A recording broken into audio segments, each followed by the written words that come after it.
ग्वालियर शहर के गोला का मंदिर थाना क्षेत्र की रहने वाली एक विवाहित युवती का उसी की सौतेली मां ने आरोपियों से मिलकर न सिर्फ अपहरण कराया बल्कि उसके साथ 2 महीने तक आरोपियों ने दैहिक शोषण भी किया। विरोध करने पर महिला की आरोपियों द्वारा मारपीट भी की गई। इस बीच महिला जब गर्भवती हो गई तो उसे गोलियां खिलाकर गर्भपात करा दिया गया। किसी तरह महिला आरोपियों के कब्जे से छूटी और अपने घर पहुंची। युवती को आरोपियों ने यूपी के हरदोई शहर में बंधक बनाकर रखा हुआ था। इस महिला की गुमशुदगी भिंड के अमायन थाने में दर्ज है। पता चला है कि गोला का मंदिर क्षेत्र के गायत्री नगर की रहने वाली इस महिला का मायका मूल रूप से भिंड के अमायन में है। महिला की शादी 3 साल पहले ही हुई है। इसी साल जनवरी में युवती अपने पिता के पास कुछ दिन रहने के लिए गुजरात गई थी।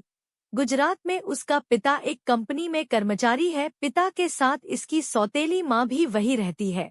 कुछ दिन वहां रहते हुए महिला की पहचान विशाल गुप्ता नामक युवक से हो गई थी। यह भी युवती के पिता के साथ निजी कंपनी में काम करता था। इस बीच जब युवती वापस घर लौट रही थी तो उसकी सौतेली मां एवं विशाल गुप्ता भी उसके साथ आ गए। उन्होंने महिला को अच्छा काम दिलवाने का झांसा दिया और उसे प्रसाद में नशीला पदार्थ मिलाकर दे दिया। इसके बाद उसे नशा हो गया और जब उसका होश आया तो वह उत्तर प्रदेश में थी। यहाँ विशाल गुप्ता और रोहित सिंह चौहान ने उसका दैहिक शोषण किया। किसी तरह महिला आरोपियों के चंगुल से छूटी और उसने घर आकर अपने पति को सारी बात बताई।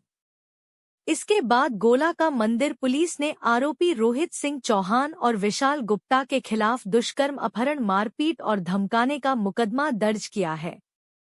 फिलहाल पुलिस ने महिला के इकबालिया बयान कोर्ट में दर्ज करा दिए हैं। पुलिस का कहना है कि आरोपियों की तलाश के लिए वह यूपी और गुजरात भी जाएगी। गोले के मंदिर थाना अंतर्गत एक गैंग रेप का मामला है और उस किडनैपिंग की भी शिकायत करी है, क्या पूरा मामला है?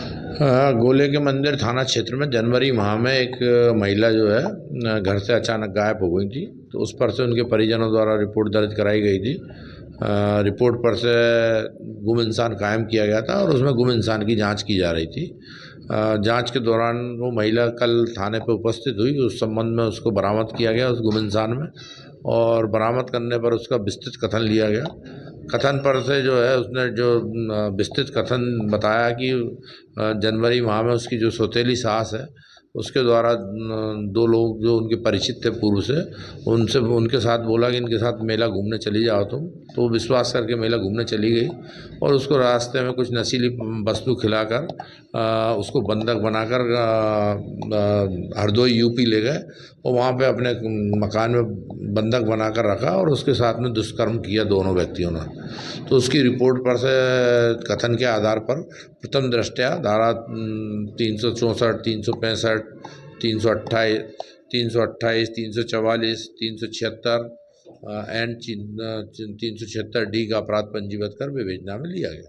औरत जो है महिला जो प्रेग्नेंट भी हो गई थी, उसका अबॉर्शन भी कराया इसने। इस संबंध में चूंकि मेडिकल परीक्षण करवाया गया, उसका मेडिकल परीक्षण कराया जा रहा है। मेडिकल अभी रिपोर्ट प्राप्त नहीं हुई है, तो इस संबंध में तो मेडिकल रिपोर्ट देखने के बाद ही बताया जाएगा। महिला का आरोप है उसकी सौतेली मां पूरे षड्यंत्र में, हाँ, उसको भी आरोपी बना। दोनों व्यक्तियों के साथ साथ सौतेली मां को भी आरोपी बनाया गया।